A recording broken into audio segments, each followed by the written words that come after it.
नमस्कार साथियों, मैं अवनीश कुमार आप सभी का आपके अपने YouTube चैनल तैयारीपुर में स्वागत करता हूं। इस क्लास में हम लोग एक और लर्निंग के सिद्धांत की बात करेंगे, उसको पढ़ेंगे, जिसका नाम है पैवलोवियन कंडीशनिंग थ्योरी, जिसको पूरा कहते हैं, क्या कहते हैं, क्लासिकल कंडीशनिंग थ्योरी। ठीक है, और इसको प्रतिपादित करने का श्रेय किसको जाता है? इसको प्रतिपादित करने का श्रेय जाता है इवान पेस्ट्रोविच पैवलव को, जिसका पूरा नाम है I.P. पैवलव। पैवलव एक रसियन मनोवैज्ञानिक है। मनोवैज्ञानिक नहीं थे ये, बाद में आकर के मनोविज्ञान में इन्होंने काम किया। ये एक डॉक्टर थे और फिजियोलॉजी में इनका क्या काम था, बहुत इम्पोर्टेंट काम था। और इन्होंने जो काम किया था वो एक्सपेरिमेंट इन्होंने डॉग पे किया था। वो देखना चाहते थे कि कैसे दो रिस्पॉन्स होते हैं वो एसोसिएट होते हैं, और इसी कार्य की वजह से इनको 1904 में नोबेल प्राइज भी दिया गया था। ठीक है, तो ये कहाँ के मनोवैज्ञानिक थे, क्या काम था, ये समझ गए। आइए हम लोग सिद्धांत की तरफ चलते हैं। सिद्धांत में हम लोग क्या इन्होंने कहा है वो पढ़ेंगे, कुछ कॉन्सेप्ट्स इन्होंने दिए हैं वो पढ़ेंगे, अधिगम कैसे होता है, सीखना कैसे होता है ये पढ़ेंगे, और इन तमाम जो भी सिद्धांत में इन्होंने बातें कही हैं उसका एजुकेशनल इम्प्लीमेंटेशन क्या है वो भी पढ़ेंगे। आखिरकार आप क्या बनने जा रहे हैं? टीचर बनने जा रहे हैं।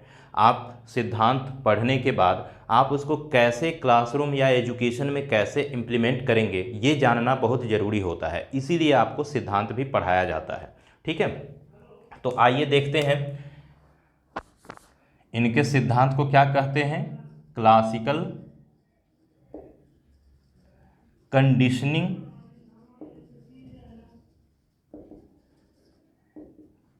Theory of learning. ठीक, इनको प्रतिपादित करने का श्रेय किसको जाता है, इस सिद्धांत को?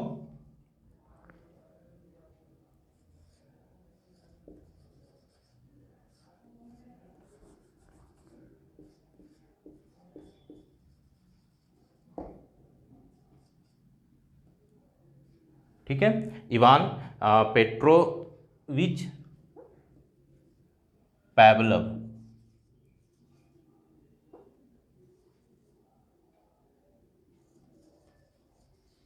ठीक है, इसको बोलते हैं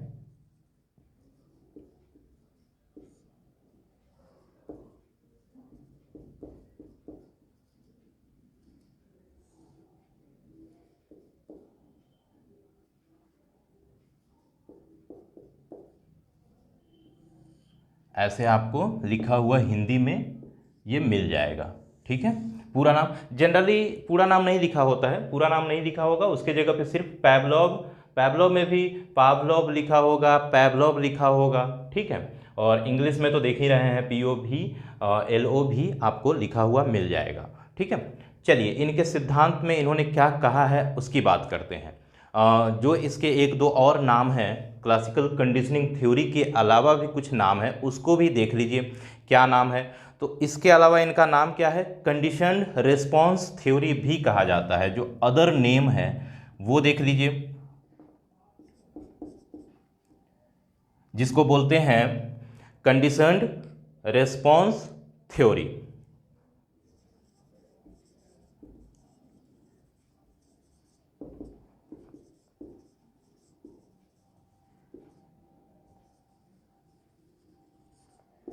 एक नाम आपको ये देखने को मिला। ठीक है, जिसको हिंदी में क्या बोलते हैं? अनुबंधित प्रतिक्रिया सिद्धांत। अनुबंधित प्रतिक्रिया सिद्धांत। चलिए दूसरे नाम की तरफ बढ़ते हैं, दूसरा नाम क्या है वो देख लेते हैं। तो दूसरा नाम है वो है रेस्पोंडेंट कंडीशनिंग थ्योरी। ठीक है,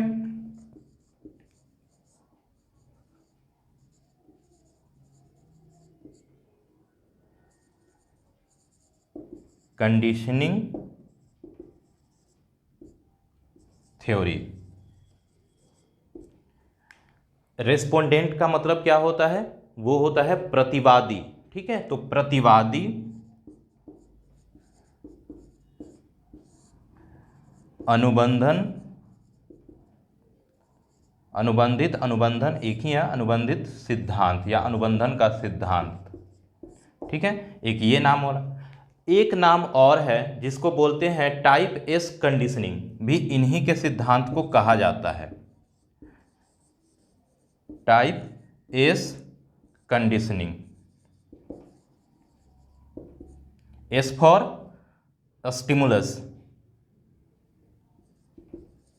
कंडीशनिंग थ्योरी, ठीक है। इसका हिंदी में वही रहेगा, टाइप एस अनुबंधन थ्योरी, ठीक है। तो ये इनके सिद्धांत के कुछ नाम थे जिसको आपको याद रखने हैं, क्योंकि कभी कभी क्या होता है क्लासिकल कंडीशनिंग की जगह पे रेस्पोंडेंट कंडीशनिंग या फिर टाइप एस कंडीशनिंग को प्रतिपादित करने का श्रेय किसको जाता है, इस ढंग से भी पूछ लिया जाता है एग्जाम में। तो आप कंफ्यूज ना हो, इसीलिए 2-3 नामों को हमेशा ध्यान में रखें आप, ठीक है। देने वाले कौन है, पैवलोव है, कहाँ के हैं, रसियन के हैं, 1904 में नोबेल प्राइज मिला था इनको। यहाँ तक क्लियर हो गया। ये क्या बताते हैं अपने सिद्धांत में, थोड़ा सा उसको देख लीजिए कि कोई भी व्यक्ति या फिर जानवर, ऐसा नहीं है कि लर्निंग सिर्फ और सिर्फ व्यक्ति में या ह्यूमन में ही होता है, ये एनिमल में भी होता है। और इन्होंने जो वर्क किया था सिद्धांत, जो एक्सपेरिमेंट किया था सिद्धांत के अंतर्गत, वो इन्होंने डॉग पे ही किया था, एनिमल पे ही किया था, ठीक है। इन्होंने बताया कि जानवर में एक नई सीखी हुई प्रतिक्रिया उत्पन्न करने के लिए 2 विभिन्न प्रकार के क्या होते हैं, उत्तेजनाओं को एक साथ ऐड किया जाता है, जोड़ा जाता है, और उसी से क्या होता है, एक व्यक्ति या जानवर में कंडीशनिंग होती है, ठीक है। मतलब कि 2 तरह के आप में उत्तेजनाएं उत्पन्न की गई और उससे क्या हुआ, आपने एक नई प्रतिक्रिया सीखा। ये इनके सिद्धांत की कह सकते हैं मूल सार है, मूल बिंदु है, ठीक है। अब आइए देख लेते हैं कि इनके सिद्धांत में क्या क्या बातें करी गई हैं। इनके सिद्धांत में जो एक्सपेरिमेंट था वो एक डॉग पे था। डॉग को क्या किया गया, उसके अंदर पाइप लगा करके उसके माउथ से जो सैलिवरी ग्लैंड होते हैं वहाँ पे उसको ऐड कर दिया गया। और फिर क्या होता था कि जैसे आप देखते होइएगा कि जैसे आप मान लीजिए आप भूखे हैं और आपके सामने भोजन आ जाते हैं, तो फिर क्या होता है, भोजन करने से पहले आपके मुंह में देखते होइएगा लार आते हैं, सलाइवा आने लगते हैं, ठीक है। और ये सलाइवा क्या हो जाते हैं, ये तो नेचुरल है, ठीक है। इसको क्या बोलते हैं, जो सलाइवा आना होता है भोजन देख करके, तो भोजन क्या हो गया, वो नेचुरल और वो कह सकते हैं कि प्राकृतिक स्वाभाविक क्या होते हैं, स्टिमुलस होते हैं। कि आप भोजन आपके सामने आया और फिर उससे लार आना, सलाइवा का आना, वो क्या होता है, वो नेचुरल और स्वाभाविक क्या होता है, वो प्रतिक्रिया होता है, रिस्पॉन्स होता है। मतलब कि आपका जो भोजन को देख रहे हैं तो भोजन क्या हो गया, नेचुरल वो स्टिमुलस है, ठीक है, उद्दीपक है। और जैसे ही उसको देख करके सलाइवा आया, वो क्या हो गया, वो हो गया नेचुरल या स्वाभाविक प्रतिक्रिया आप कर रहे हैं। तो यहाँ तक तो कोई दिक्कत नहीं है, ये सब में होता है। लेकिन इन्होंने अपने सिद्धांत में क्या किया कि भोजन से पहले वो क्या किए, एक घंटी बजाना या फिर लाइट जलाने का कार्य करते थे, ठीक है। और फिर लाइट जलाने के कुछ सेकंड बाद वो क्या करते थे, भोजन प्रकट करते थे, भोजन देते थे। जिससे क्या होता था कि भोजन को देख करके तो लार आता ही है, लेकिन धीरे धीरे कुछ रिस्पॉन्स के बाद, कुछ इसी तरह की एक्टिविटी को करने के बाद क्या हुआ कि जो डॉग था उसमें सलाइवा भोजन के आने से पहले ही घंटी बजने या बल्ब जलने पर ही क्या हो जाता था, सलाइवा आने लगता था। मतलब कि जो सलाइवा आने का जो रिस्पॉन्स था वो अब क्या हो गया है, किसके साथ सहचरित हो गया है, किसके साथ एसोसिएट हो गया है, वो हो गया है घंटी बजने का या फिर बल्ब जलने से वो क्या हो गया, एसोसिएट हो गया है। तो इसी को क्या बोलते हैं, इसी को सीखना बोलते हैं। जो स्वाभाविक है वो सीखना नहीं है, ठीक है। सीखना तब हो रहा है जब आप उससे पहले जो भी आपके सामने स्टिमुलस प्रेजेंट किया जा रहा है, आप उसके अनुसार सीख रहे हैं, उसके अनुसार आप क्या कर रहे हैं, प्रतिक्रिया करना शुरू कर रहे हैं। और वही क्या होता है, लर्निंग होती है, वही कंडीशनिंग होती है। और कंडीशनिंग किसके माध्यम से हो रही है, एसोसिएशन के माध्यम से। तो आपसे अगर एग्जाम में ये पूछ लिया जाए कि एसोसिएशन के माध्यम से सीखना किसके सिद्धांत के अंतर्गत आता है, तो ऑप्शन जो भी आएंगे उसमें अगर क्लासिकल कंडीशनिंग है या फिर नाम देकर के पैवलोव की थ्योरी में है तो आप पैवलोव की थ्योरी आंसर होगा आपका, या फिर क्लासिकल कंडीशनिंग आंसर हो जाएगा। ठीक है, तो ये ध्यान रखना है। अब देखिए शास्त्रीय जो अनुबंधन होता है, ठीक है, जो क्लासिकल कंडीशनिंग होती है उसको बोलते हैं शास्त्रीय अनुबंधन। क्लासिकल का मतलब जानते ही हैं क्या होता है, शास्त्रीय अनुबंधन का सिद्धांत। ठीक है, ये ध्यान रखना है। और किसके माध्यम से सीख रहे हैं, क्यों सीख रहे हैं, क्या ऐसा हो रहा है, तो क्या हो रहा है, दो जो उत्तेजनाएं हैं उसके बीच में क्या हो रहा है, एसोसिएशन हो रहा है। मतलब कि आपका जो सीखने की प्रक्रिया है वो किसके माध्यम से हो रही है, एसोसिएशन के माध्यम से हो रही है, साहचर्य हो रहा है। ठीक है, साहचर्य हो रहा है और इसी के माध्यम से आप सीखते हैं। ठीक है, अब आइए शास्त्रीय अनुबंधन के स्तर क्या है, कैसे सीखना होता है, ठीक, उसको देख लेते हैं। यहां देखिए शास्त्रीय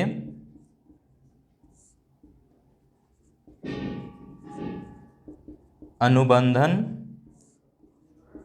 के स्तर। अब इस स्तर में देखिए कैसे क्या हो रहा है। 3 स्तर आपको देखने को इनके थ्योरी में मिल जाएगा। ठीक है, पहला आपको मिलेगा अनुबंधन पूर्व, मतलब कि आप जब सीख रहे हैं उससे पहले की क्या स्थिति है उसको बोलते हैं अनुबंधन पूर्व। क्या हो रहा है देख लीजिए। अनुबंधन पूर्व स्थिति में क्या है कि आपके सामने जब भोजन आएगा तभी क्या होगा, आप उस भोजन को देख करके आपके मुंह में पानी आएगा, मतलब कि भोजन के अनुसार आप क्या कर रहे हैं, प्रतिक्रिया दे रहे हैं। तो भोजन क्या होता है, भोजन होता है, उससे पहले ये देख लीजिए, भोजन जो फूड होता है उसको क्या बोलते हैं, अनकंडीशन्ड, जो भोजन होता है उसको बोलते हैं अनकंडीशन्ड स्टिमुलस। ठीक है, ये स्वाभाविक होता है। ठीक, अनकंडीशन्ड कि जिसके साथ कंडीशनिंग नहीं हुई है, आपका सलाइवा आ जाना भोजन देख करके वो कंडीशनिंग नहीं होती है। ठीक है, वो तो स्वाभाविक है, वो तो सब में होता है, उसमें कुछ सीखना नहीं है। ठीक है, नेचुरली हो रहा है वो। तो भोजन क्या हो गया, ये अनकंडीशन्ड। अब देखिए जो बेल बजना या लाइट जलना वो क्या होता है, वो होता है CS कंडीशन्ड, उसको स्टिमुलस बोलते हैं। ठीक है, कि जिसके साथ आपका एसोसिएशन होगा। ठीक है, और अगर इससे रिस्पॉन्स हुआ, भोजन के प्रति अगर कुछ रिस्पॉन्स हो रहा है तो उसको क्या बोलेंगे, उसको बोलेंगे UCR। जो आप सलाइवा आप में आना शुरू हो रहा है भोजन देखने के बाद, जो रेस्पॉन्स दे रहे हैं वो स्वाभाविक है, नेचुरल है। ठीक है, तो ये स्वाभाविक क्या है, प्रतिक्रिया है, इसमें सीखना नहीं है कुछ। ठीक है, अब देखिए ये क्या है, CS कंडीशन्ड स्टिमुलस, और इससे जो रिस्पॉन्स होगा वो क्या होगा, CR, मतलब कि कंडीशन्ड या अनुबंधित प्रतिक्रिया।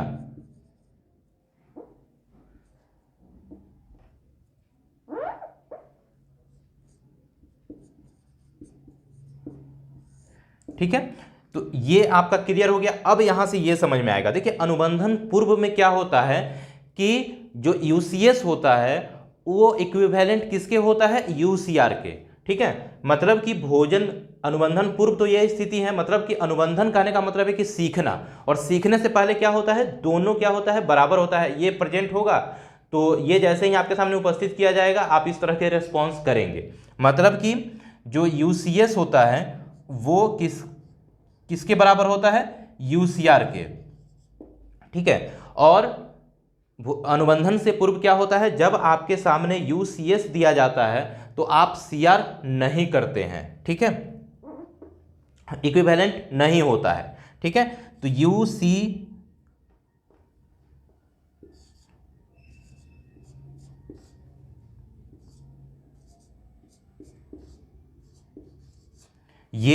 नहीं होता है, ठीक है, कि ये इक्विवेलेंट नहीं होगा इसके सीखने से पहले, ये इसके इक्विवेलेंट नहीं होगा, ये आपको ध्यान रखना है, ये सीखने से पहले की स्थिति होती है, ठीक है।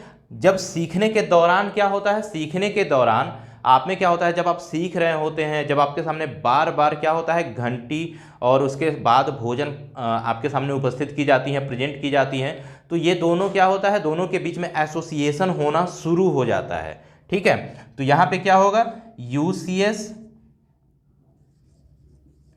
एंड क्या होगा, सीएस के बीच में एसोसिएशन होना शुरू हो जाएगा। मतलब कि आपको ये लगने लगेगा कि अब जैसे ही बेल बजे अब भोजन आएगी, ठीक है।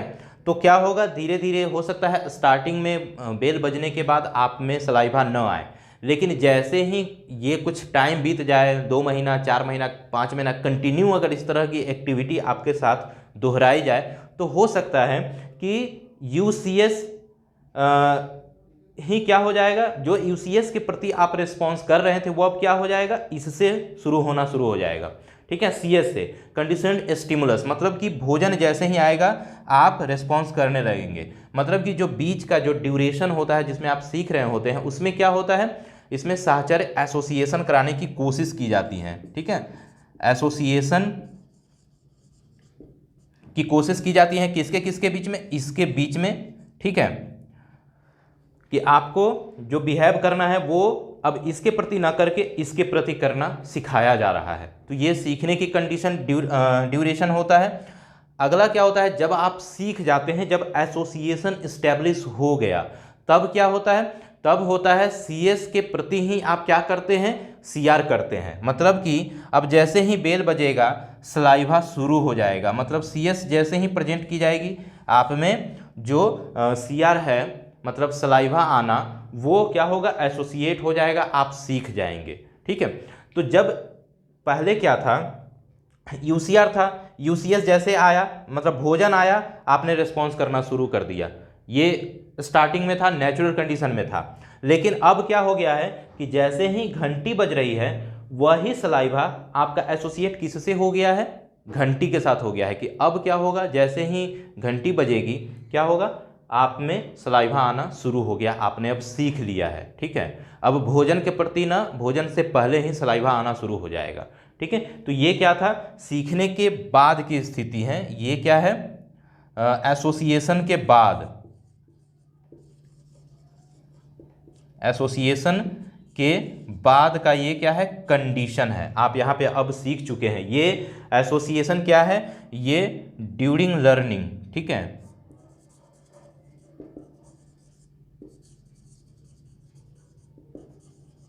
ये हो गया ड्यूरिंग लर्निंग, लर्निंग के, सीखने के दौरान, ठीक है। चलिए आगे इनके सिद्धांत में देखते हैं, इन्होंने क्या क्या कुछ टर्म्स बताए हैं उसकी बात कर लेते हैं, ठीक है। तो यहाँ तक क्लियर हो गया, सीएस क्या है, यूसीएस क्या है, सीआर क्या है, यूसीआर क्या है। देखिए सीएस क्या है, यूसीएस क्या है, भोजन है, यूसीआर क्या है, भोजन के प्रति जो लार आती है, जो सलाइवा आती है, वही क्या है, स्वाभाविक प्रतिक्रिया, मतलब कि लार का आना, ठीक है, मुंह में जो पानी आने लगता है, आप कोई भी अच्छा भोजन देखते हैं, ठीक है, तो वही यहाँ पे क्या है, लार आने लगता है। बाद में क्या होता है, जैसे ही घंटी बजी, आपका सलाइवा, आपने पानी पूरी देखा, आपके मुंह में क्या हुआ, सलाइवा आना शुरू हो गया, ये नेचुरल है। लेकिन जैसे ही कॉलोनी में क्या होता है कि घंटी बजता है, ठीक है, और फिर क्या होता है, आप जाते हैं, देखते हैं पानी पूरी, तब क्या होता है, सलाइवा आता है, ठीक, ये तो नेचुरल हो गया। लेकिन कभी कभी क्या होता है कि जैसे कुछ दिन ऐसा हो गया कि आया वो गली में घंटी बजाया, और जैसे ही घंटी की आवाज़ सुनते हैं, आपके मुंह में क्या होता है, पानी आने लगता है। वो क्या हो गया कि आप सीख चुके हैं कि हाँ ये पानी पूरी वाले की घंटी है। जैसे ही पानी पूरी का घंटी बजा, क्या हो गया, आपके मुंह से उसी समय क्या हो गया, लार आने लगा, आपकी इच्छा होने लगी कि चलो खाते हैं, ठीक। तो ये ध्यान रखना है आपको। चलिए यहाँ तक क्लियर है। आगे चलते हैं, इनके सिद्धांत के कुछ कॉन्सेप्ट्स हैं उसको सीखते हैं, उसको देखते हैं क्या है। यहाँ तक तो क्लियर हो गया है।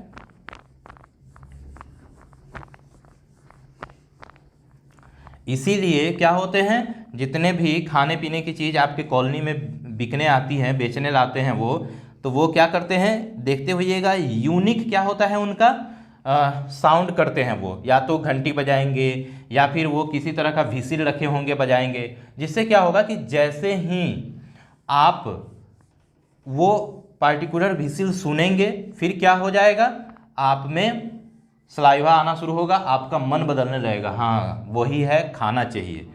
ठीक है, कहीं ना कहीं जितने भी इंसान हैं सब साइकोलॉजी जानते हैं और उसी साइकोलॉजी को क्या करते हैं, अप्लाई करते हैं और फिर उनका बिजनेस चलता रहता है।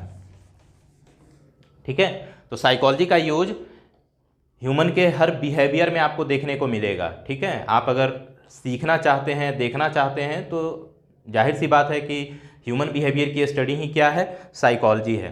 ठीक, चलिए आगे देखते हैं, कुछ कॉन्सेप्ट्स की बात कर लेते हैं। ठीक है, कॉन्सेप्ट्स में पहला देखते हैं क्या है, कॉन्सेप्ट्स अंडर क्लासिकल कंडीशनिंग।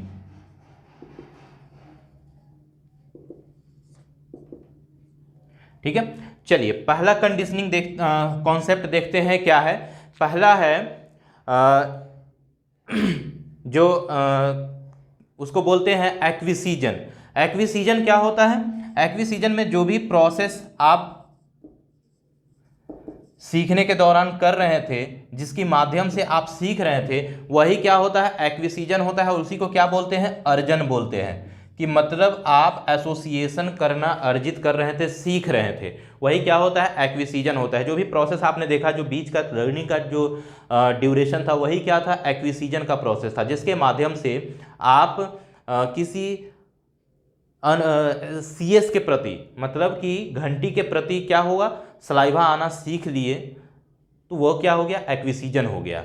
ठीक है, दूसरा क्या होता है, दूसरा होता है उसको बोलते हैं विलुप्त, मतलब कि एक्सटिंक्शन।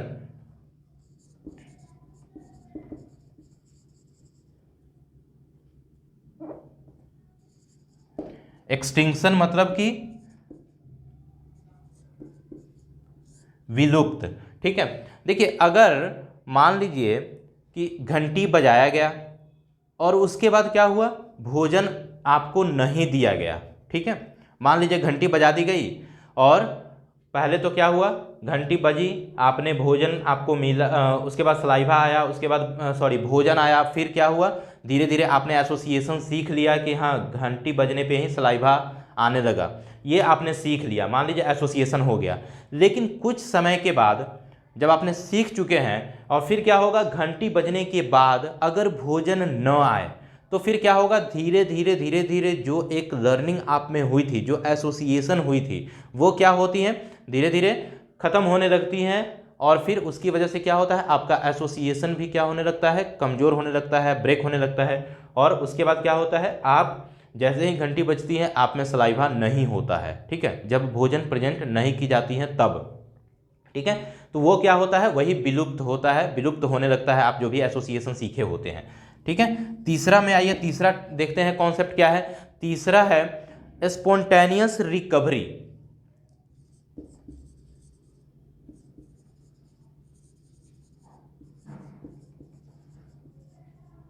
स्पॉन्टेनियस रिकवरी मतलब कि पुनः प्राप्ति। अब मान लीजिए क्या हुआ कि घंटी बजी, भोजन नहीं आया, तो एसोसिएशन धीरे धीरे ब्रेक होने लगा, कमज़ोर होने लगा, आप भूल गए जो भी सीखे थे। स्पॉन्टेनियस रिकवरी में क्या होता है कि जैसे ही आप के सामने जब आप भूल चुके हैं, कमज़ोर हो चुका है आपका एसोसिएशन, तब फिर क्या हुआ, फिर से वही प्रोसेस शुरू हो गई कि घंटी बजी, फिर भोजन आना शुरू हो गया। तो फिर से क्या होगा, जो एसोसिएशन करना आप सीखे थे वो फिर से क्या होगा, बहुत फास्ट क्या होगा, आप उसको सीखना शुरू करेंगे, उसको फिर से क्या करेंगे, आप रिकवर करना शुरू करते हैं। उसी को बोलते हैं स्पॉन्टेनियस रिकवरी, पुनः प्राप्ति। कि आपने जो सीखा था वो एक्सटिंक्शन की वजह से आपका कमज़ोर हो गया था, आप भूल गए थे, और फिर क्या हुआ, आपने उसको फिर से सीखना शुरू कर दिया। जैसे आप कोई लेसन पढ़ते हैं, आप कोई सवाल पढ़ते हैं, कोई फार्मूला पढ़ते हैं, आप सवाल बनाते हैं, कुछ समय आप उसको छोड़ देते हैं, ठीक है, तो फिर क्या होता है, आप उसको भूल जाते हैं। लेकिन क्या होता है, जैसे ही आप फिर से फॉर्मूला, फिर से सवाल बनाना शुरू किए, फिर क्या होता है, जो चीज़ें पहले आप सीखे थे वो फिर से क्या होता है, रीमेमोराइज होने लगते हैं, आप उसको रिमेंबर करने लगते हैं। वही क्या होता है, स्पॉन्टेनियस रिकवरी होता है, ठीक है। फोर्थ कॉन्सेप्ट है, उसको देखिए। फोर्थ कॉन्सेप्ट क्या है, जनरलाइजेशन की प्रक्रिया, ठीक है। जनरलाइजेशन में क्या होता है, सामान्यीकरण।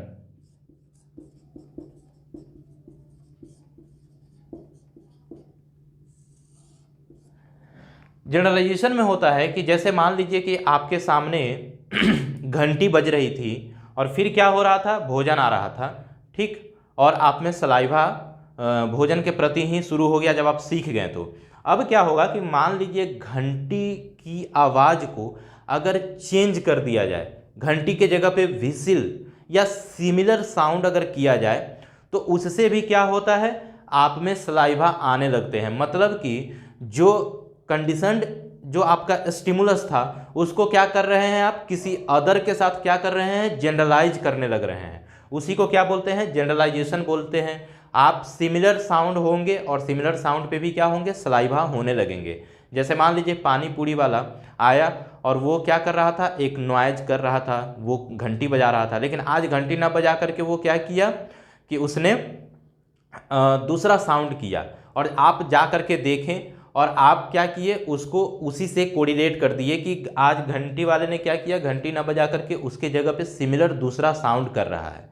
तो वही क्या होता है, जनरलाइजेशन होता है। अगली बार क्या होगा कि घंटी पे तो आएंगे ही, अगर वो दूसरा साउंड भी करेगा फिर भी क्या हो जाएगा, सिमिलर साउंड अगर दूसरा कर रहा है, दूसरे वस्तु से अगर वो आवाज़ निकाल रहा है, तो उसको भी क्या करेंगे, आप जनरलाइज कर देंगे, उस पर भी क्या होंगे, सलाइवा आपके आने लगेंगे। ये जनरलाइजेशन होता है। उसके बाद बात करते हैं डिस्क्रिमिनेशन की, ठीक है, जिसको बोलते हैं स्टिमुलस डिस्क्रिमिनेशन, ठीक। आप डिस्क्रिमिनेट भी करते हैं, जैसे कि मान लीजिए दो तरह के साउंड्स हो रहे हैं, तो आप उसके बीच में अंतर भी करना शुरू कर दिए, ठीक, कि आपको किस पे रेस्पॉन्स करना है। मतलब कि जो आपका सीआर होगा वो किस पे होगा, वो विसिल साउंड पे होगा या फिर वो बेल के साउंड पे होगा, किस पे होगा, उसी को बोलते हैं स्टिमुलस डिस्क्रिमिनेशन,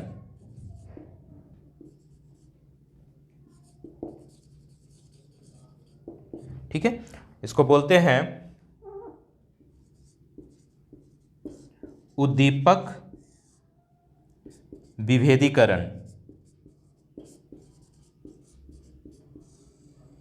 आपका सीखना इतना स्ट्रांग हो चुका है कि अब आप दो अलग अलग प्रकार के साउंड्स होंगे, फिर भी आप क्या करेंगे, उसके बीच में विभेद करना शुरू कर देंगे, ठीक है। आप देखते होइएगा कॉन्सेप्ट सीखते हैं, दो तरह सिमिलर कॉन्सेप्ट्स आ जाते हैं, तो फिर आप देखते होइएगा जैसे मैथ का कोई सवाल आ गया, तो आपको लगता है कि एक जैसा सवाल है, लेकिन फिर भी क्या होता है, आप जब बनाते हैं और पहले जैसा फॉर्मूला उस पर अप्लाई कर देते हैं तो वो गलत हो जाता है, ठीक है। थोड़ा सा अंतर हुआ तो फॉर्मूला क्या हो जाता है, अलग हो जाता है। जैसे आपका सीखना बहुत बेहतर हो जाएगा, तभी आप क्या कर पाएंगे, स्टिमुलस डिस्क्रिमिनेशन, मतलब कि आप सवाल को देख करके ये समझ जाएंगे कि इसमें ये वाला फार्मूला ना लग करके कौन सा फार्मूला लगेगा, ये वाला फार्मूला लगेगा। लेकिन स्टार्टिंग में क्या होता है, आपको समझ में नहीं आता तो आप एक ही फार्मूला से दो तीन सवाल को करने की कोशिश करते हैं, तब क्या होता है, गलतियां होने लगती हैं, ठीक है। तो स्टिमुलस क्या हो गया, डिस्क्रिमिनेशन। ये कॉन्सेप्ट्स भी क्या होते हैं, एसोसिएशन सीखने में आपको देखने को मिलता है, ठीक है। तो ये एस्पेक्ट्स और कुछ कॉन्सेप्ट्स की बातें थी जो क्लासिकल कंडीशनिंग के अंतर्गत आते हैं, जिसको आपको ध्यान में रखना है। चलिए आगे चलते हैं, अगला देखते हैं कि क्या है प्रोसेस सीखने के। तो ये क्या होंगे, ये कॉन्सेप्ट्स हो गए, शास्त्रीय अनुबंधन के कुछ संप्रत्यय तथ्य हो गए, ठीक है, कुछ पहलू हो गए। चलिए आगे देखते हैं, हम लोग प्रोसेस की बात करते हैं। प्रोसेस में क्या होता है, जैसे मान लीजिए कि अब क्या होगा, यहाँ पे टाइम को आप मैटर करिए कि टाइम मैटर करता है कि आप CS के बाद कब UCS प्रेजेंट किया जा रहा है। जैसे मान लीजिए कि आपने के सामने घंटी बजी, लेकिन उसके बाद क्या हुआ, भोजन नहीं आया, या फिर भोजन आया तो कब आया, साथ में आया, पहले आ गया। ये क्या होता है, कुछ प्रोसेस होते हैं जिसके माध्यम से आप सीखते हैं, जिसको आप सीखते हैं। ठीक है, तो देखिए प्रोसेस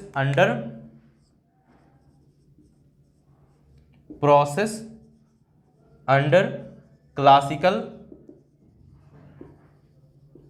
कंडीशनिंग। ठीक है, जो प्रक्रियाएं हैं वो देखिए, पहला क्या प्रक्रिया होता है, पहला होता है कि जिसको बोलते हैं साइमल्टेनियस, कि दोनों CS और UCS दोनों क्या किया गया, साथ में दिया गया। और एक चीज ध्यान रखिएगा, आपको कंडीशन किससे करवाया जा रहा है, CS को UCS से। ठीक है, CS का मतलब कि बेल बजने का किससे किया जा रहा है, UCS मतलब भोजन के साथ। ठीक है, यही तो एसोसिएशन इसी दोनों के बीच में किया जा रहा है ना, एसोसिएशन यहीं पे तो हो रहा है, साहचर्य यहीं पे इस्टेब्लिश की जा रही है ना, कि बेल बजना और भोजन, कि जो भोजन से रिस्पॉन्स आप कर रहे थे वही अब रिस्पॉन्स किससे आपको करना सीखना है, बेल के थ्रू। ठीक है, तो देखिए प्रोसेस अंडर, इसमें क्या होंगे, पहला क्या हो गया कि CS इज इक्वल टू क्या हो गया, कब आ रहे हैं, CS और UCS एक साथ प्रेजेंट कर दिया गया, दोनों एक साथ।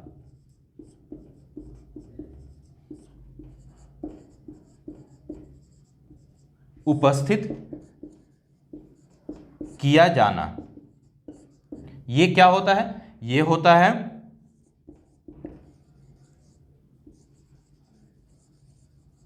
साइमल्टेनियस। ठीक है, साइमल्टेनियस कंडीशनिंग।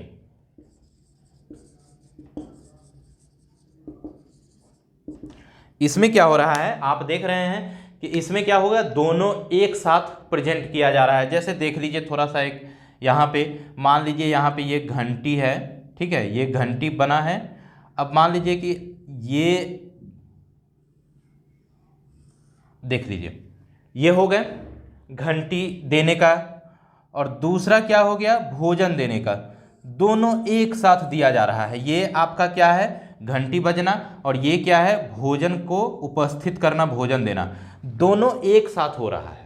ठीक है, तो ये कंडीशन कौन सा है, ये है साइमल्टेनियस, जिसमें CS और US दोनों एक साथ दिया जा रहा है। ठीक है, चलिए अगला देखते हैं, ये आपका क्लियर है। अगला चलते हैं, अगला क्या होगा, और ये क्या होते हैं, टाइम से रिलेटेड होते हैं। आप देख सकते हैं यहाँ पे क्या है, ये टाइम है। ठीक है, कि एक साथ आपको क्या किया जा रहा है, दोनों प्रेजेंट किया जा रहा है। ठीक है, चलिए अगला देखते हैं। अगला है जिसको बोलते हैं डिलेड कंडीशनिंग। ठीक है, ये क्लियर हो गया होगा, साइमल्टेनियस में दोनों एक साथ देते हैं। ठीक है, अगला होता है डिलेड कंडीशनिंग, और इसमें कंडीशनिंग बहुत बेहतर नहीं होता। क्यों, क्योंकि आप दोनों साथ दे रहे हैं। दोनों साथ में जब आप दे देंगे तो कैसे पता चलेगा कि जो उसने रिस्पॉन्स करा है, CS करा है, वो किसके प्रति किया है, वो भोजन के लिए किया है या बेल के साथ उसका एसोसिएशन हो रहा है, यहाँ पे पता नहीं चलता है। ठीक है, दोनों साथ में है तो। लेकिन अब अगला देखते हैं, अगला क्या है, अगला है डिलेड कंडीशनिंग।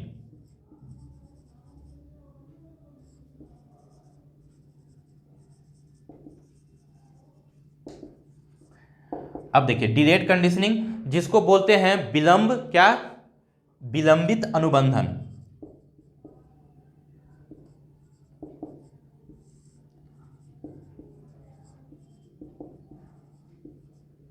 हाँ, अब देखिए विलंबित अनुबंधन में क्या हो गया, डिलेड कंडीशनिंग में होता है कि आप क्या कर रहे हैं, आप मान लीजिए भोजन देने से पहले आप क्या दे रहे हैं, आप यहाँ पे क्या कर रहे हैं कि जैसे CS आपने दिया, और CS अभी हो ही रहा है, घंटी बजने की जो प्रक्रिया है, जो घंटी बजना है, स्टिमुलस है, उसके लास्ट में ही आप क्या कर रहे हैं, आप क्या दे रहे हैं, आप उसको भोजन दे रहे हैं। जैसे मान लीजिए आप इसे समझ लीजिए, ये मान लीजिए क्या था, ये आपका था घंटी, ठीक है, ये घंटी है, ठीक है, बेल बजा, और बेल बजने के स्टार्ट हुआ है तो कुछ ही समय बाद आप क्या कर रहे हैं, उसको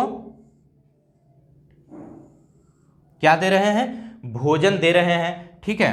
तो ये क्या होता है, ये होता है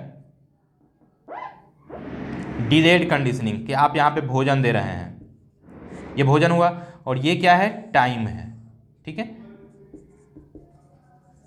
अब यहां पे देखिए, यहां क्या हुआ,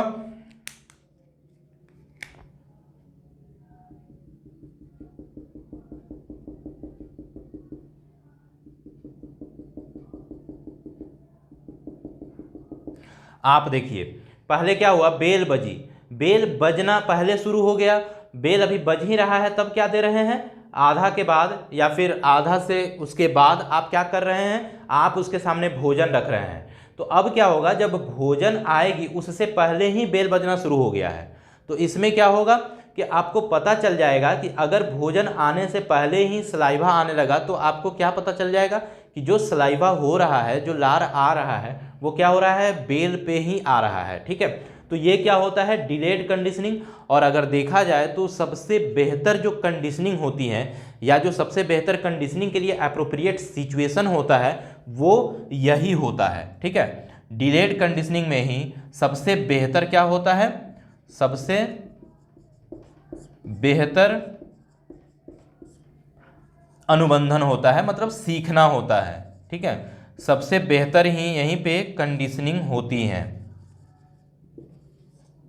ठीक है। तो ये क्लियर हो गया आपका, क्या हो गया, डिलेड कंडीशनिंग। अब आगे चलिए, अगला देखते हैं, अगला क्या है,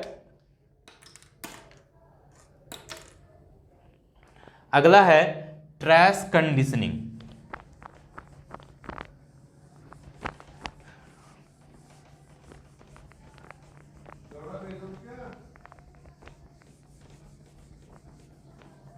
चलिए आगे देखते हैं, ट्रैश कंडीशनिंग, उसको क्या बोलते हैं, चिन्ह।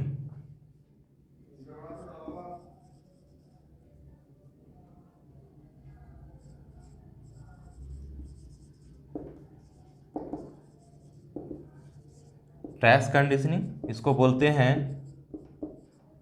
चिन्ह, या इसको बोलते हैं अवशेष,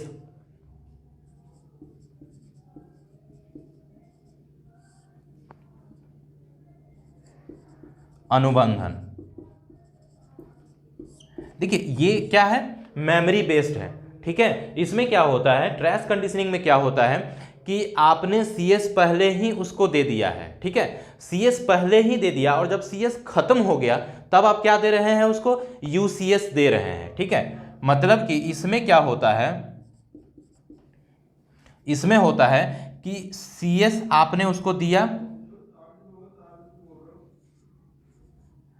अब CS क्या हो गया, CS जब खत्म हो चुका है, इसके खत्म होने के बाद, CS खत्म होने के बाद आप क्या दे रहे हैं, UCS, मतलब कि भोजन। अब घंटी बजना जब बंद हो गया तब आप क्या दे रहे हैं, तब आप उसको भोजन दे रहे हैं। जब घंटी बजना बंद हो गया है, ठीक है, तब उसके बाद दे रहे हैं। तो यहाँ पे क्या होता है, आपके घंटी बजने का चिन्ह जो होता है वो दिमाग में होता है, और फिर क्या होता है, उसमें कंडीशनिंग होता है।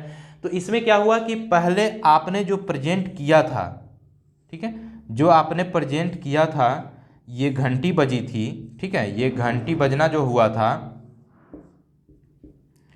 और उसके बाद क्या दिया आपने,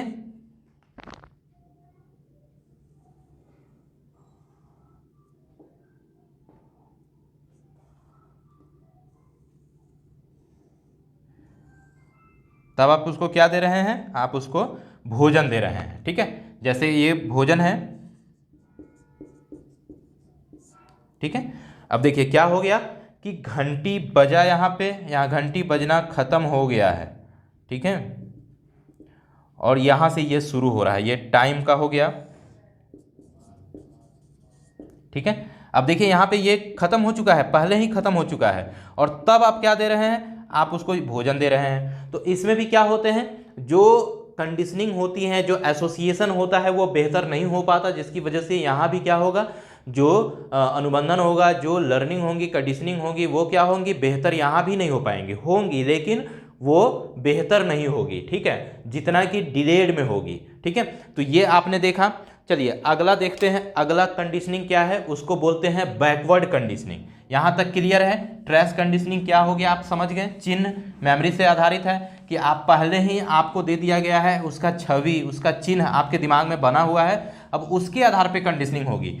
तो देखिए इंसान है तो चलिए ठीक है, आपकी मेमोरी बहुत स्ट्रांग है तो आप क्या करेंगे, आप उसको एसोसिएट कर लेंगे, लेकिन एनिमल में इतना मेमोरी स्ट्रांग नहीं है कि वो एसोसिएट कर पाए। जब खत्म हो जाएगा तो उसके दिमाग से खत्म हो जाएगा। जैसे क्या होता है,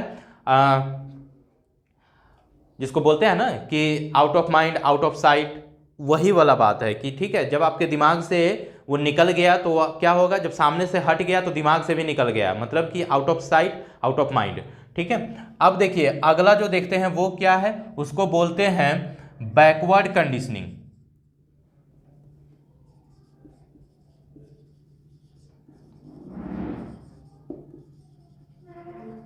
नाम से आपको क्लियर पता चल रहा होगा, बैकवर्ड कंडीशनिंग में क्या होता है, पश्चगामी इसको बोलते हैं। इसमें क्या होता है,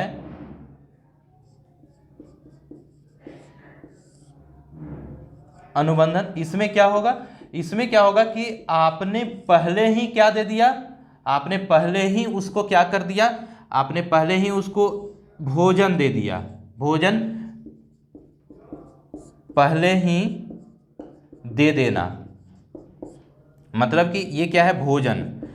अब पहले ही भोजन दे दीजिएगा तो फिर क्या होगा, एसोसिएशन तो होगा ही नहीं। ये आपको ध्यान रखना है कि जो पश्चगामी होते हैं बैकवर्ड, उसमें क्या होते हैं कि यूसीएस पहले ही आप दे देते हैं, जबकि आपको कंडीशन किस में कराने हैं, जो एसोसिएशन किसके साथ कराना है आपको, ठीक है, आपको तो कराना है कि पहले सीएस के साथ यूसीएस का कंडीशन आपको कराना है कि यूसीएस के जगह पे वो सीएस के साथ ही कंडीशनिंग उसका शुरू हो जाए, रेस्पॉन्स वो करे, जो सीआर है वो किससे करे, सीएस से करे, ना कि यूसीएस से करे, मतलब कि घंटी पे करे, ना कि भोजन पे करे। और पहले ही भोजन दे देंगे, लार आ जाएगा, अब उसका पेट भर गया तो बाद में आप कितना भी घंटी बजाइए, कुछ भी करिए, जब वो एक बार उसका पेट भर गया है तो कुछ देर तक तो उसमें क्या होंगे, सीखना नहीं होंगे, ठीक है। तो ये इसमें क्या होता है कि देख लीजिए यहाँ पे आपने पहले क्या किया, एक ये कंडीशन है, दूसरा कंडीशन ये है, और ये क्या है, टाइमलाइन है, ठीक है, ये टाइम है। अब यहां देखिए आपने क्या किया है, यूसीएस दिया है, मतलब कि भोजन दिया, भोजन आपने पहले ही दे दिया, और यहाँ पे क्या हो रहा है, आप यहाँ पे अब घंटी बजा रहे हैं। तो भाई जब उसका पेट भर गया है तो अब उसको आप कुछ भी बजाइए, घंटी बजाइए, कितना भी अच्छा मिठाई दीजिए, कुछ भी दीजिए, अब उसको लार नहीं आएगा, क्योंकि उसका पेट भरा हुआ है, भूख है नहीं, ठीक है। तो क्या होगा, उसमें सीखना नहीं होगा यहाँ पे। तो बैकवर्ड कंडीशनिंग ऐसा होता है जहाँ पे एसोसिएशन नहीं होता है, और एसोसिएशन नहीं होगा, मतलब कि एसोसिएशन नहीं होगा तो एसोसिएशन नहीं होगा तो कंडीशनिंग भी नहीं होगा, कंडीशनिंग भी नहीं होगा। और देखिए कंडीशनिंग ही क्या है, लर्निंग होता है, ठीक है। तो ये आपने देखा कुछ प्रोसेस थे इनके सिद्धांत के अंतर्गत, इसके बारे में बातें हुई इस क्लास में। अब देख लेते हैं कि जो फैक्टर्स हैं क्या क्या है जो अफेक्ट करते हैं, ठीक है, सीखना को, मतलब कंडीशनिंग के लिए रेस्पॉन्सिबल फैक्टर्स अफेक्टिंग कंडीशनिंग को प्रभावित करने वाले कारक कौन कौन है, कारक, ठीक है। तो कारक में देखिए पहला तो क्या होता है कि इंटेंसिटी, आप किस इंटेंसिटी, किस तीव्रता के साथ आप क्या कर रहे हैं, स्टिमुलस को प्रेजेंट कर रहे हैं, मतलब कि जो घंटी बजने की साउंड है उसका कितना इंटेंसिटी क्या है, वो आप इतना धीरे बजा रहे हैं कि वो उसको समझ में ही नहीं आ रहा है, आप इतना जोर से बजा रहे हैं कि वो उसको एसोसिएट कर ही नहीं पा रहा है, ठीक। तो घंटी का जो इंटेंसिटी है, ठीक है, इंटेंसिटी एंड अमाउंट, आप कितनी देर बजा रहे हैं ये भी क्या करता है, प्रभावित करता है। दूसरा क्या है, टाइम इंटरवल, पहला कारक ये हो गया। दूसरा होता है टाइम, आप देख रहे होंगे मैं सब में टाइम लाइन लिख रहा था, टाइम इंटरवल भी बहुत मैटर करता है। ठीक है, कि आप जब CS प्रेजेंट कर रहे हैं और यूसीएस प्रेजेंट CS, हाँ यूसीएस प्रेजेंट कर रहे हैं, उसके बीच में टाइम इंटरवल कितना है। मान लीजिए आपने घंटी अभी बजाया और 1 घंटे के बाद आप भोजन लेके आ रहे हैं, तो एसोसिएशन तो होगा ही नहीं, क्योंकि उस दौरान बहुत सारे ऐसे एक्टिविटी और बहुत सारे ऐसे रिस्पॉन्स बीच में स्टिमुलस आ जाएंगे, फिर क्या होगा, आप उसको रिकॉग्नाइज नहीं कर पाएंगे, आपका एसोसिएशन उसके साथ नहीं हो पाएगा। ठीक है, तो जो एप्रोप्रिएट टाइम माना गया है वो होता है 0.2 सेकेंड से 2 सेकेंड के बीच में ही आपको क्या करने हैं, आपको जो CS हैं वो प्रेजेंट करने हैं, मतलब घंटी बजाने हैं। ठीक है, ये आपको ध्यान रखना है। उसके बाद तीसरा फैक्टर्स होता है जिसको बोलते हैं, क्या बोलते हैं, फैमिलियरिटी। ठीक है, परिचितता।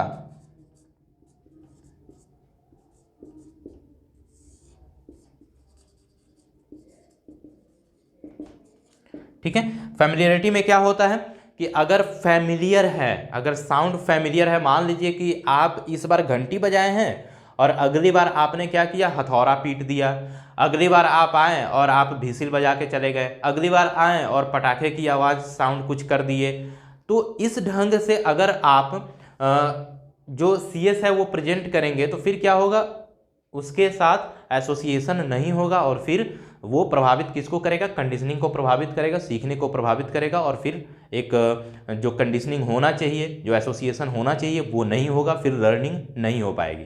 ठीक है, तो ये इनके जो सिद्धांत थे उसमें ये बातें कही गई है। आइए हम लोग अब देख लेते हैं थोड़ा सा कि इनके सिद्धांत में का जो इम्प्लीकेशंस हैं एजुकेशन में वो किस प्रकार है, कैसे एक शिक्षक इस सिद्धांत का यूज क्लासरूम में करेगा, स्टूडेंट के लर्निंग के लिए करेगा। ठीक है, तो आइए देखते हैं क्या है। पहला चीज कि इनके सिद्धांत के माध्यम से लर्निंग में लैंग्वेज के लर्निंग के लिए बहुत कह सकते हैं कि एप्रोप्रिएट माना गया है। लैंग्वेज आप तभी सीखते हैं जब आप उसको बार बार क्या करते हैं, प्रेजेंट आपको किया जाता है। आप देखते होइएगा कि फॉरेन में क्या होते हैं, इंग्लिश सब बोलते हैं, तो इंग्लिश आप सीख जाते हैं। हमारे यहाँ क्या होता है, मदर टंग आप सीखते हैं। क्यों सीखते हैं, क्योंकि वो क्या होता है, बार बार आपके सामने क्या होते हैं, आते रहते हैं, प्रेजेंट होते रहते हैं। आप उसी को क्या करते हैं, उससे एसोसिएशन आपका बेहतर होता है, और इसी की वजह से आप बोलना ना सीख करके इंग्लिश आप जो लैंग्वेज होता है वो क्या होता है, आप पहले सीख जाते हैं और उसके बाद आप उसको लिखना सीखते हैं। लेकिन पहले बोलना सीख गए थे क्योंकि एसोसिएशन हो रहा था, जो साउंड आप सुन रहे हैं उसी को आप सीखेंगे, तो एसोसिएशन हो रहा है, इसीलिए आप लैंग्वेज सीख रहे हैं। ठीक है, तो इसको लिखिए, एजुकेशनल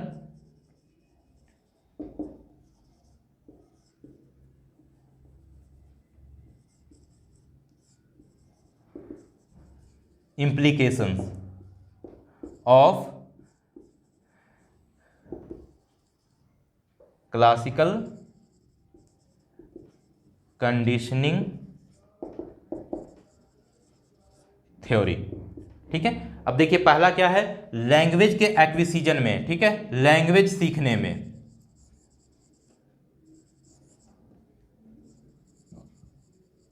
लैंग्वेज लर्निंग में इनका यूज किया जाता है, जिसमें क्या होता है, रीडिंग, राइटिंग,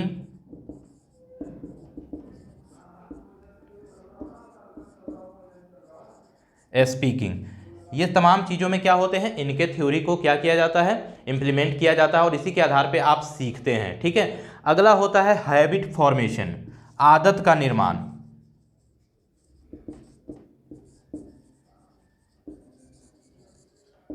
हैबिट फॉर्मेशन में क्या हो गया कि आप आदतों को सीख रहे हैं। ठीक है, क्या सही है क्या गलत है, आप कुछ आदतें जो बनाते हैं जैसे ब्रश करना, या फिर क्या होता है आप कैसे स्नान करेंगे, एक बच्चे में जो टॉयलेट ट्रेनिंग होती हैं वो सब होती हैं, किसके माध्यम से होती हैं, वो क्लासिकल कंडीशनिंग के माध्यम से ही आप सीखते हैं। मतलब कि हैबिट, आपको बच्चों में कुछ अच्छे हैबिट को डेवलप करना है तो आप क्या करेंगे, क्लासिकल कंडीशनिंग का ही प्रयोग करेंगे। ठीक है, आपने क्या किया, उसको बेहतर आपने कंडीशंस प्रोवाइड कराएं जिसके साथ बच्चे क्या करें, एसोसिएट कर सके, अपने आप को एसोसिएट करेंगे तो वो बेहतर ढंग से सीखेंगे। ठीक है, तीसरा होता है जिसको बोलते हैं डिसिप्लिन का लर्निंग।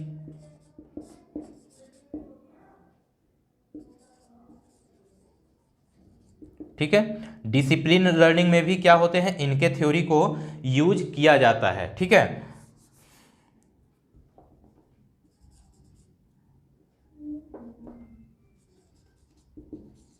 डिसिप्लिन या अनुशासन को सीखने में जो नैतिक मूल्य हैं, जो कह सकते हैं वैल्यूज हैं, जो भी जिसको बोलते हैं संस्कार को सीखना, वो सब क्या होता है, वो सब भी क्या होते हैं, क्लासिकल कंडीशनिंग के माध्यम से ही बच्चों में डेवलप कराई जाती हैं, सिखाई जाती हैं। ठीक है, और चूंकि इनमें क्या होता था कि घंटी बजती थी, भोजन आता था, तो कहीं ना कहीं रीइंफोर्समेंट का जो यूज है वो इनके थ्योरी में भी है।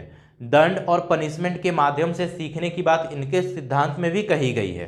ठीक है, जो भोजन दिया जा रहा है वो क्या है, एक तरह से रिवॉर्ड ही है, एक तरह से क्या है वो रीइंफोर्समेंट ही है, और रीइंफोर्समेंट के माध्यम से ही आप इन हैबिट्स को, डिसिप्लिन को आप बच्चों में क्या कर सकते हैं, सिखा सकते हैं। चौथा जो होता है वो होता है समायोजन सीखना या एडजस्टमेंट की प्रक्रिया का सीखना।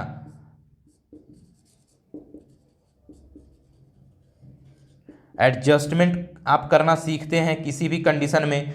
शुरू में क्या होगा, हो सकता है कि शुरू में आप जाएंगे कहीं पे और आपको वो सिचुएशन बेहतर न लगे, लेकिन धीरे धीरे जब आप वहाँ पे क्या करते हैं, लोगों के साथ, वहाँ की इन्वायरमेंट के साथ जब आप एसोसिएट करने लगते हैं, अपने आप को वहाँ पे आप ढालने की कोशिश करते हैं, तब क्या होता है, आप में एडजस्टमेंट के गुण भी आने लगते हैं, आप चीज़ों को एडजस्ट करने लगते हैं, सीखने लग जाते हैं। ठीक है, तो ये सभी क्या है, एसोसिएशन से रिलेटेड है। ठीक है, अब आइए फोर्थ है, फिफ्थ में देखिए, फिफ्थ में क्या आप जो इम्प्लीमेंटेशन है या जो इम्प्लीकेशंस है एजुकेशन में, वो क्या है, आप में से डर हटाना, फोबियाज को ख़त्म करना।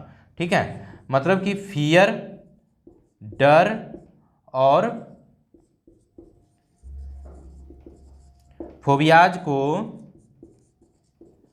ख़त्म करने में, इसीलिए इनके सिद्धांत का यूज साइकोथेरेपी में भी किए जाते हैं। क्लासिकल कंडीशनिंग का यूज करके क्या किया जाता है, आप में जो इरेशनल फियर्स होते हैं उसको क्या किया जाता है, ख़त्म किया जाता है। फोबियाज मतलब होता है इरेशनल फियर। जैसे मान लीजिए आपको पता है कि एक स्पाइडर जो है, मकड़ा है या मकड़ी है या छिपकली है, कॉकरोच है, वो आपको खा नहीं जाएगा या वो आपको इतना हार्म नहीं कर देगा कि जिससे कि आप उस ढंग से डरते हैं कि आपको कहीं ना कहीं पैनिक अटैक आने लगते हैं आप में।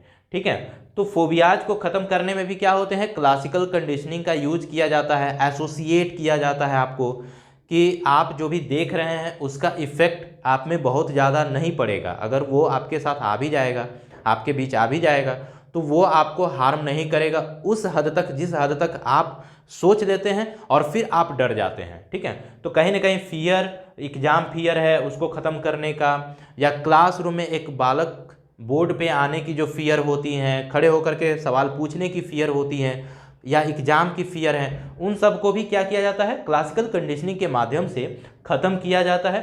फोबियाज का सफल कह सकते हैं उपचार भी क्लासिकल कंडीशनिंग सिद्धांत के माध्यम से किया जाता है। ठीक है, तो ये सब क्या हो गए, कुछ इम्प्लीमेंटेशन हो गए क्लासिकल कंडीशनिंग थ्योरी का एजुकेशन में। ठीक है, तो ये आपने देख लिया, ये सिद्धांत यहीं पे समाप्त होता है।